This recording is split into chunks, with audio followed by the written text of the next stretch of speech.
Dneska bych vám chtěl představit člun Kolibry. Je to člun, který používám, když jezdím na ryby, jezdím vlastně celý rok, takže je testovaný hodně dlouho. Je to člun dlouhý 2,20 m a má nosnost 160 kg. A my vám dneska chceme ukázat, že 160 kg je váha jenom doporučená. My vám chceme ukázat, jak na ní pojede 270 kg a hravě to zvládne.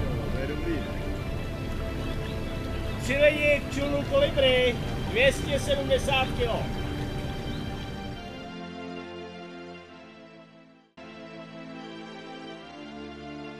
Tahle ten člun je úžasná záležitost, skvělá kaprařská pomůcka, která vás nejenom že všude přepraví, sice je teda normovaný na 160 kg a my jsme ho zkoušeli v zátěži nějakých 270, 3 lidi perfektně to zvládal, takže do něj dáte vlastně veškeré své vybavení, ale je taky strašně rychlej.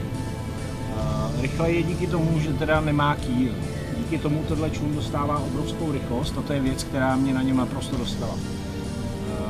V podstatě veslováním dokážete jet rychlostí běžného elektromotoru, což je jedna z úžasných záležitostí tohoto člunu. Jinou věcí na tomhle člunu jsou havlinky a vesla.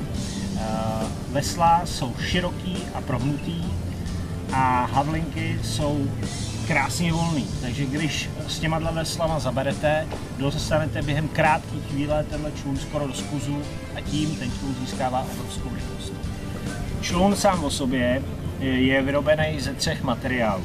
Probout, Proplast a Valmex. Jsou to materiály, které zaručují to, že jak vidíte, tady jsou takhle mušle, různý ostrý kameny a ten člun se vám neprodře.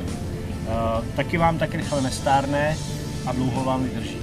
Celá konstrukce člunu je postavena na 2 hladkých komorách, přední a zadní, a každá z nich má vlastní ventil, přes který se ty komory nafukují. Standardní vybavení člunu je i přední a zadní madlo, díky kterému člun snadno vytáhnete z vody a zase dáte na vodu. Standardním vybavením člunu je třídílná lamelová podlážka vyrobená z vodooddělné přikližky a lavička, která je zapuštěná do úchytů, které jsou komplet z gumy. Výhodou této lavičky je to, že se na ní bez problémů můžete postavit. Další z věcí, která u člunů této velikosti a ceny není běžná, je třecí pruh. Třecí pruh je výborná záležitost, když lovíte na řekách, kde jsou kamenné břehy, a ten třecí pruh zabraňuje tomu, aby se vám člun v tomto místě při nárazu do ostrého kamene protřel.